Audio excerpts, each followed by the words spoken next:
Саймон Саттарович Ятимов менен жана ошол баштаган тажик мамлекеттик комиссиянын мүчөлөрү менен кечээ кол койдук. Ал протоколго ылайык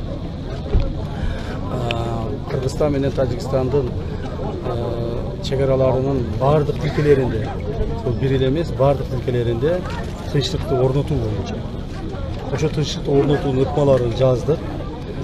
Биринчи ыкмасы ошол чегара тилкелеринен толук бойдон оор техникаларды, чегарачыларга тиешелүү эмес курал жарактарды жана адамдарды алып кетүү.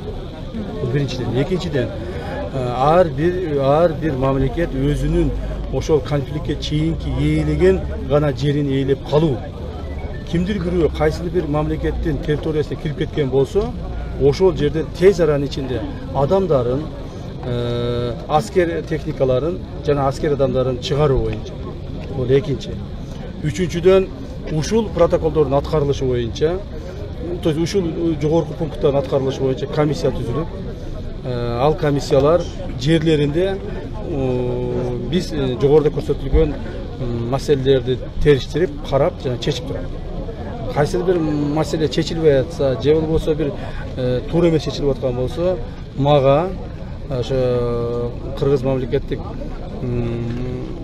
чегара боюнча комиссиянын төрагасы мага жана ККМдын башчысы Ятимовго, Тажикстанга түздөн түз байланышып, биз оперативдик иштерди жүргүзүп атабыз.